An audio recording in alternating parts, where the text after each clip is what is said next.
Hey, what's up? It's Sideshow here with another breakdown video. I'm gonna make this one pretty short and sweet, and it's just a little pistol round execute that you guys can even adapt into your own games when you're playing ranked, I think. You know, it'd probably require like a 5-stack to be able to pull it off, or at least you and a couple of friends, but I think it's a really cool one, and it's pretty simple to pull off. I thought it was pretty bittersweet seeing that FABRIKEN had abandoned their roster. Bitter in the sense that I think that FABRIKEN were a really strategically sound team that I loved watching, and they were definitely the best Sageless team in the world. A little bit sweet because those players have also got some offers to join other organizations, and that's always a good thing. This is a cool little pistol round execute that they ran against the PartyParrots in some tournament. Wave Esports Invitational, apparently. I can't even remember where it was now. But, alright, this was... This play, to break it down for you, let's bring up the mini-map. And the idea here is that you have 3 players playing around long, and they are going to put up a cam in a very deep position that can't be seen until your opponents have pushed all the way up. And once your opponents see the cam, you're going to all bust out of long and you're going to kill them. So that's pretty cool, but how do you make them push long? Well, you need to make sure that they can't push behind you, so you get your tripwire up on hookah. This is also particularly good, as I'll explain a bit later on in the round.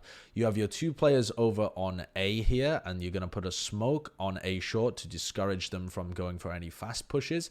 And you're going to Sova dart, recon dart towards the back of Showers to fake as if there's some Showers aggression going on from A. This, combined together, should incentivize, though not force, the attacking team to go for a B hit instead. And let's see how it actually played out in the map itself. So you can see here that people have bought a bunch of utility for the defending team. This is the position for the camera. This camera cannot be seen until you've got really deep into long.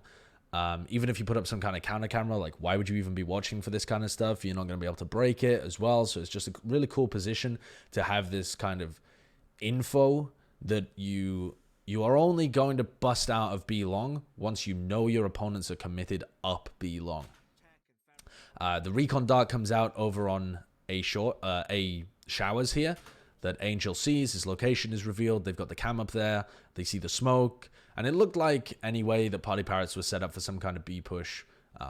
But I think those extra little bits of utility thrown out by the A players do help. Now, also, if they do push A, your 3 players on B can just come and retake anyway, and playing retakes on A is a very viable thing to do. So I actually think it's better than trying to play for A control anyway. So I just think that this is a very strategically sound way of playing pistol rounds on blind. Though obviously you don't want to run it all the time because then you become predictable.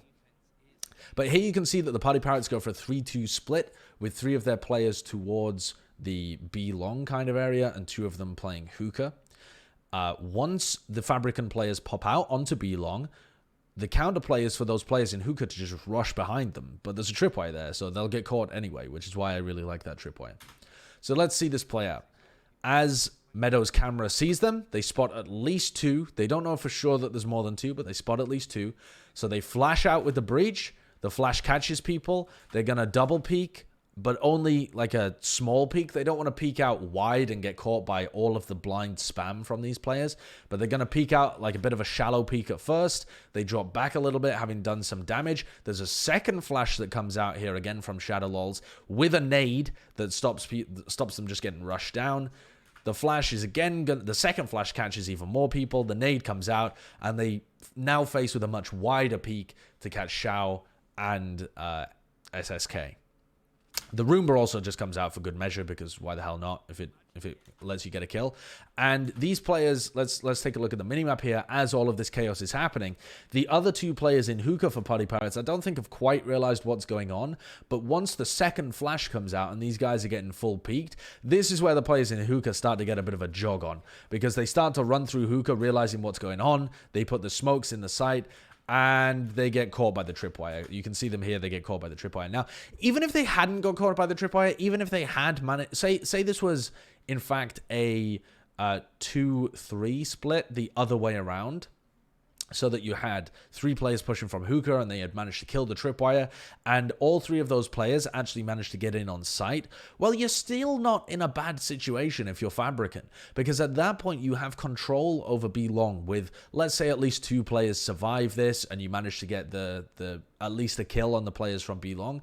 You can flush out B long, make sure that that's completely safe, and you play the retake afterwards with these players that have actually got in on the attack and now surrounded. Sorry, this is the situation that they would be in, where 3 players from the attack have actually got in, they've got the spike plant down, but you've got at least 1 or 2 players in long, and you've got at least 2 players that are going to be playing around here. And these guys that are in sight are now pinched. They don't really have control. You could even start wrapping around to hookah and try and play the retake from hookah. And these guys that are playing in the site, they're not in a great position when they're completely surrounded like this. So even if they hadn't been caught by the tripwire here and just easily cleaned up, FABRIKEN can be pretty happy for just fighting heavily over long and playing the retake between long and back halls. As it is, it's a pretty flawless round, a flawless execute from FABRIKEN. Because it's a really quick execute, we can watch it just one more time in full speed, and you'll see that this really is feasible to run in your games. I think if you get your Cypher, your Breach, and whatever other character, it doesn't really have to be the Raze to play over on B long here, you can set this up really nicely, and you know what to do if your opponents don't get caught by it. You can play the retakes on A, you play the retakes on B, you just have to dominate long. So I think this is a really cool little counterplay, or rather pistol round play from FABRIKEN. It was one that really caught my eye. A nice little set play on the pistol round that sets your economy up really nicely here on Bind. Cool little thing. I'll be breaking down some more of how FABRIKEN play without the Sage when it comes to Bind and a couple of their other maps as well, because I think it's just a nice homage to a team that has that will no longer be around with us. And I do think that FABRIKEN were the best team in the world at playing Sageless comps. They had an argument for being like a top 3 team, top 2 team perhaps in EU before G2 and Fish123 reared their head back up. So I hope you enjoyed that. If you did, then hit the subscribe button. If you didn't, then put a dislike, because you know what? It improves the algorithm anyway. So there you go.